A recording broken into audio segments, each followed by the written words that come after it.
Good early afternoon. We are live.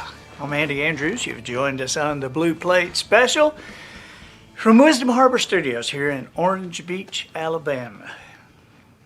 We're here at the wharf. And let's see. Everything going on good in the studio? Hey, look at that. Matthew, everything working? Everything's good. We're going to try to stay on Facebook today, I guess. We're excited. Hey, if you're new to us, please click that notification button on Facebook and turn on the notifications on your phone. That way, when we go live, anytime we go live here on Facebook, you will be notified. If you're on YouTube, please click that subscription button.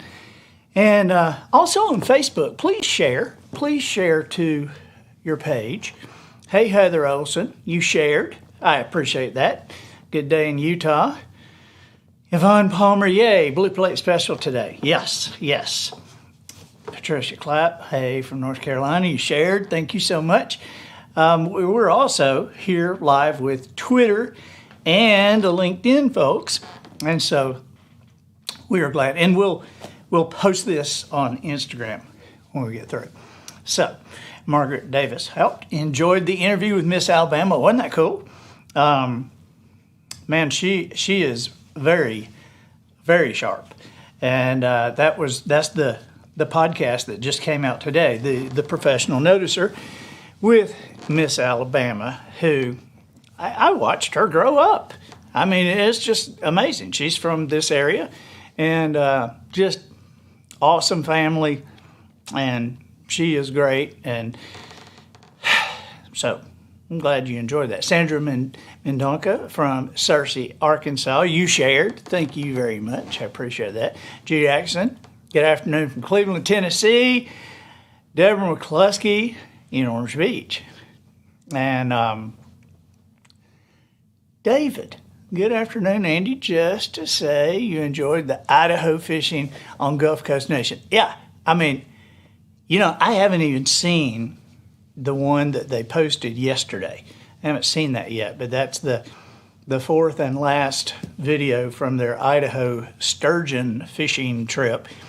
And I understand Adam got pulled off a rock into the water and didn't let go of this reel as he was being pulled underwater, which sounds like Adam, but that's on Gulf Coast Nation if you want to see that video.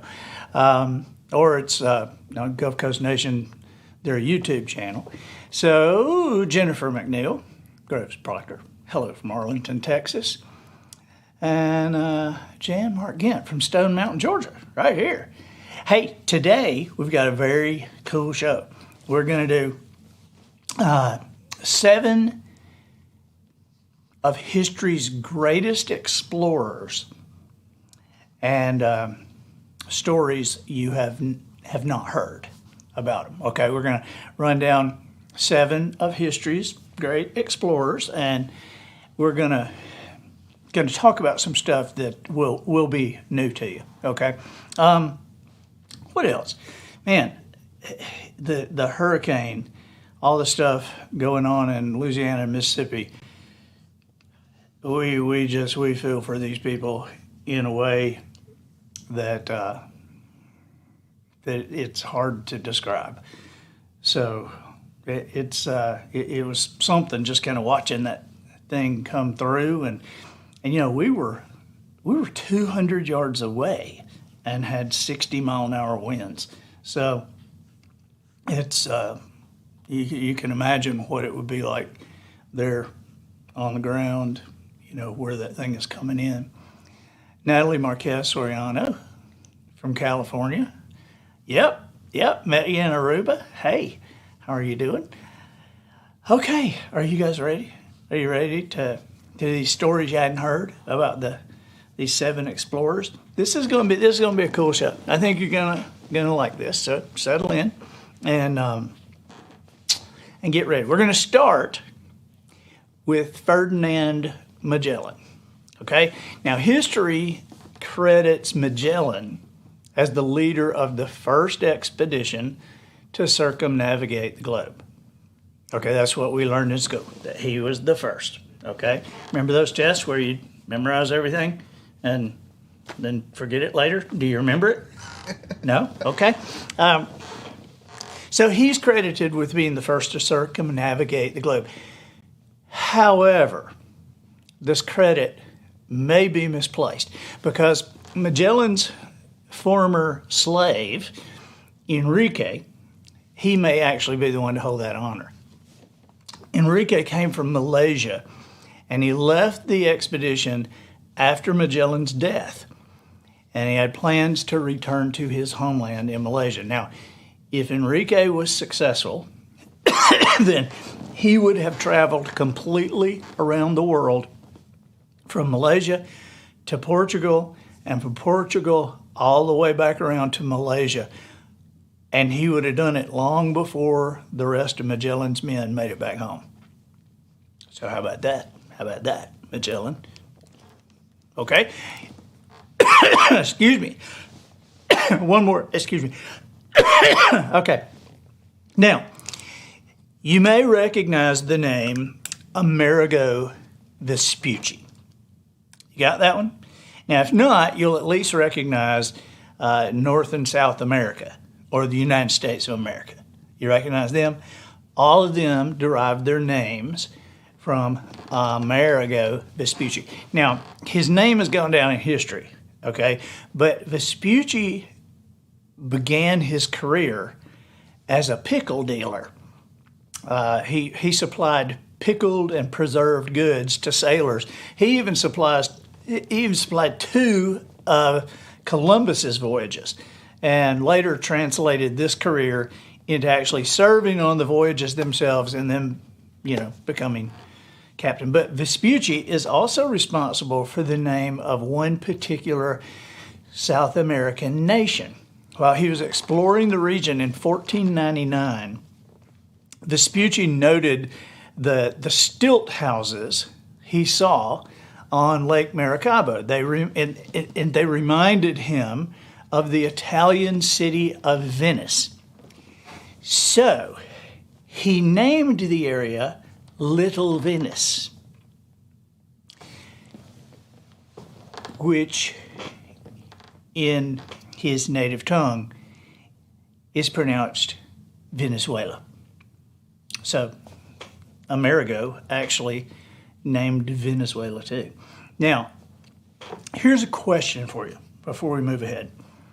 Just speaking of explorers, who said to boldly go where no man has gone before? Who's the first one to answer that? Let's see. Who would be the first to boldly go where no man has ever gone before? Got an answer? Who's the first to answer? Anybody answered yet? Not yet, but there's always that delay. Always that little delay. So we'll wait. Get your brains working. Who said it? I want an answer. To boldly go where no man has gone before. Gene McDonald. How are you doing? All right, buddy. Gene McDonald says Star Trek. Ron Kerner says the Star Trek narrator. Danny Holland says James Kirk. Okay, so for the three of you, let me just say, all three of you are wrong.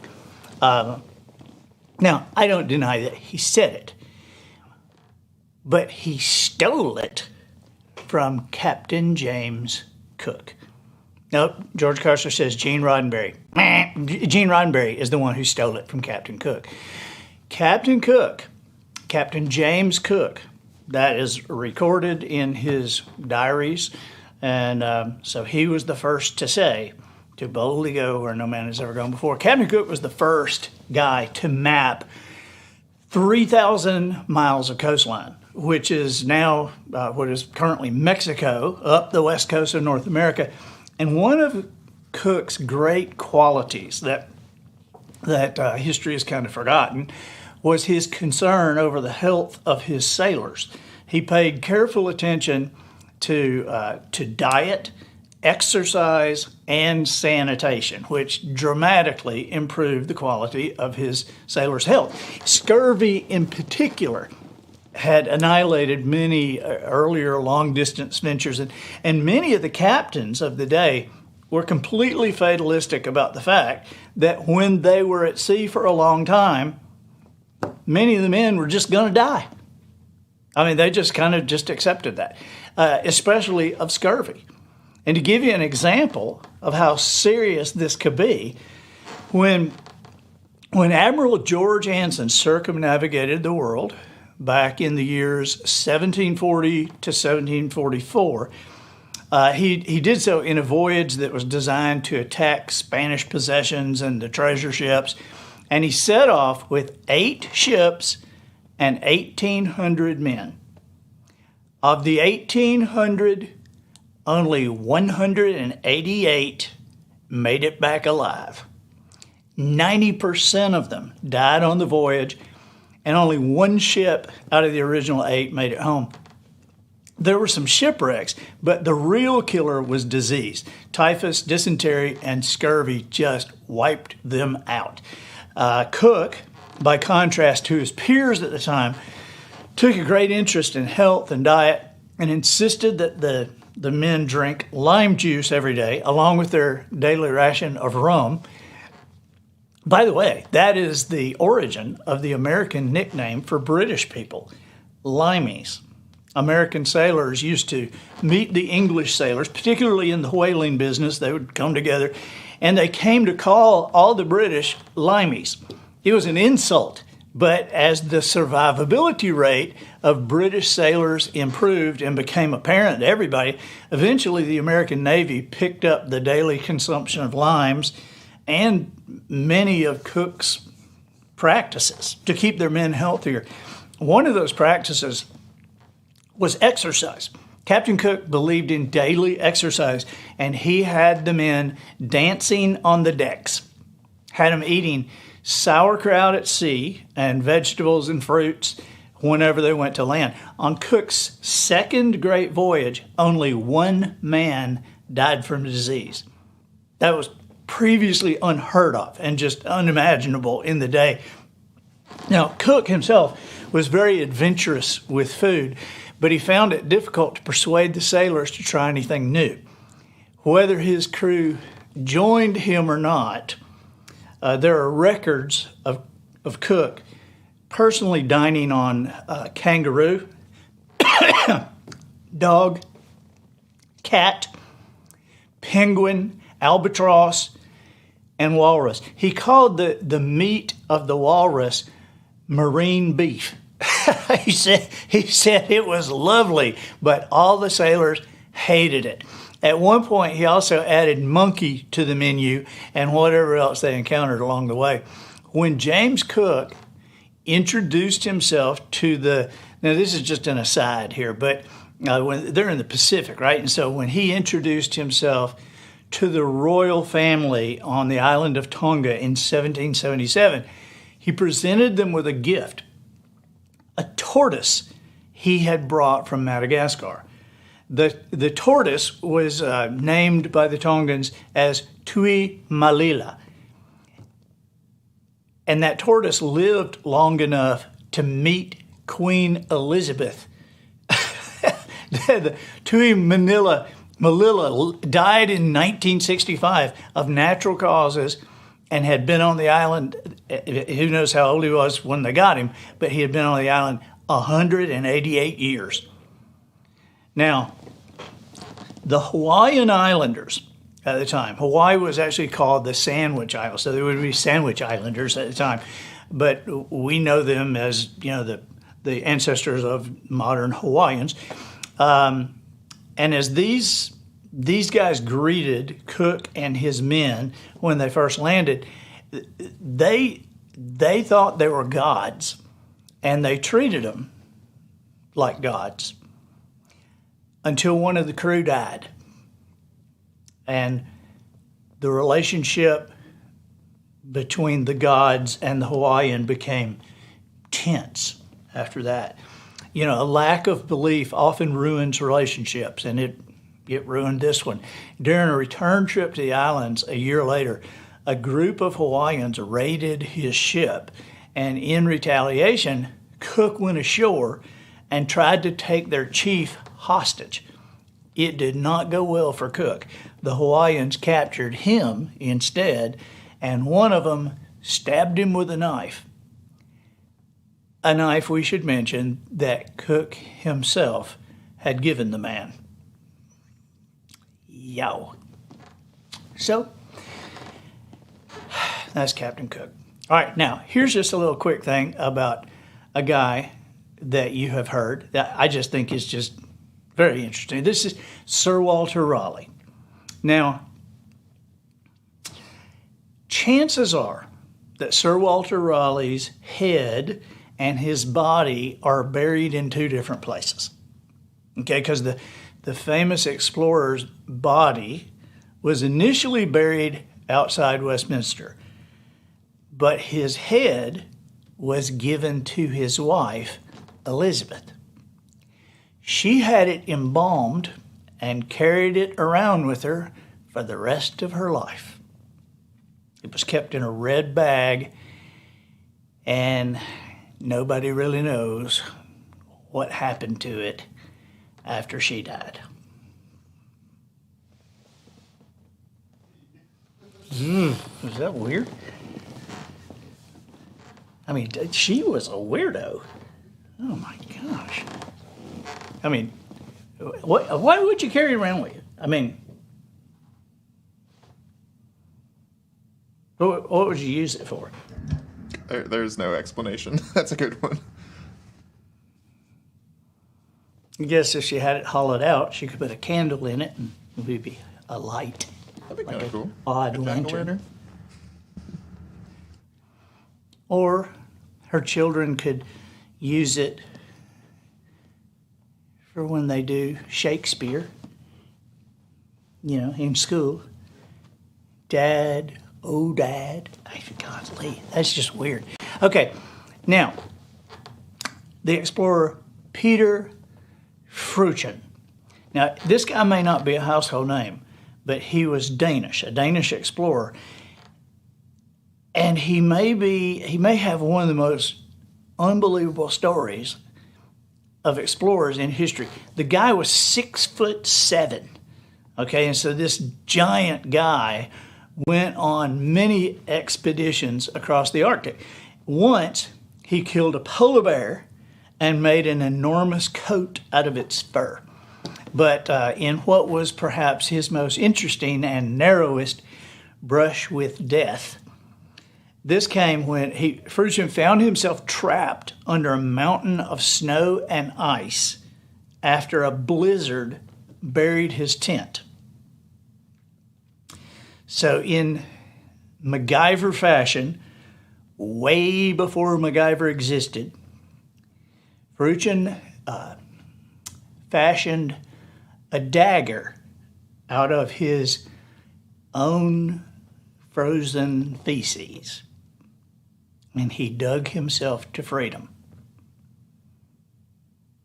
However, the ordeal left one of his legs and most of his toes terribly gangrenous from frostbite. So he's alone in the Arctic, and with his turd knife, he amputated his leg and toes himself and made it back to safety. That's a crappy story there. Okay? But true. Okay, here is Abel Tasman. Now, Abel Tasman was also a Dutch explorer, but he was the first European to spot New Zealand, along with Tasmania. That's the island that now bears his name, Abel Tasman, Tasmania. Now, despite his travels in the South Pacific, despite seeing Tasmania, despite seeing New Zealand, the guy seems to have missed the Australian continent entirely. It took a second expedition in 1644 for Tasman to realize there was this giant continent sitting right there. Now, it's well known that Australia was first populated by English prisoners. Most people, when they hear this or they remember that from school, most people assume that they were all violent criminals, okay?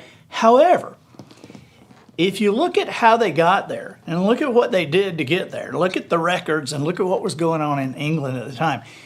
In 1790, in England, there were 160 crimes for which someone could be put to death. These capital crimes including stealing shoe buckles when drunk or breaking down a fish pond. So many judges at the time didn't have the heart to put somebody to death for this stuff.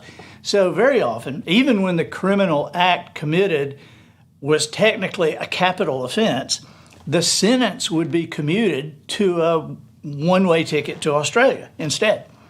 Now, there were very harsh penalties for all crimes against property. One could be sentenced to 7 years of hard labor for stealing a few chickens. Therefore, Australia became the only nation ever founded as a prison camp. And its history since is one that certainly seems to disprove the idea of innate criminality in a person. A historian named Niall Ferguson made a very shrewd observation about this by comparing Australia with America. This is what he said. The great paradox of Australian history is that what started as a prison colony populated by people whom Britain had thrown out, these people proved to be so loyal to the British Empire for so long. America began as a combination of tobacco plantations and a Puritan utopia, a creation of economic and religious liberty, and they ended up as a rebel republic. Australia started out as a jail, the very opposite of liberty, but the more reliable colonists turned out not to be the pilgrims, but the prisoners. Well, okay. Here's the last guy. And I'll give it to you this way. One of the largest cities in Australia, this is a true statement, one of the largest cities in Australia was founded by Batman.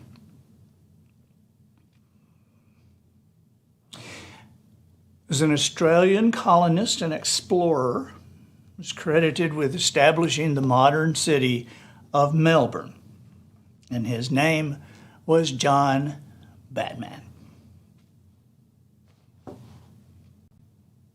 Called it Melbourne.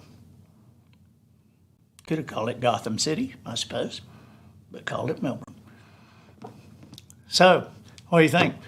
Isn't that bizarre? Ron Coomer says it's bizarre. Yeah, I mean, so Sir Walter Raleigh's head. Yeah, his wife. Who said that? Who said that? Freddie Cleveland said she could have been in a bowling league. You know, David Pratt said, what a head case. It is amazing. You can find so many crazy things in history. And I still say, if some history teacher would just add some of this stuff to the curriculum, this would be, people would love history, I think. If they came in and said, I don't want to know what year Magellan circumnavigated the globe. I want to know, just some conversation about it. British Joshua, hello, greetings from India. Wow, you are in India? What time is it there? I'm just curious. So, And where in India? Anyway, glad to have you with us, Ritesh. And, I think that just about does it for today. I mean, that's as much history as I can take. And I had a good time. I hope you guys had a good time. We will see. Chef Harriet says she kept the head to continue nagging him. So, probably sure. Ritesh says it's 11 p.m. where he is in India. Yikes. Good night. All right. See you Thursday. Bye-bye.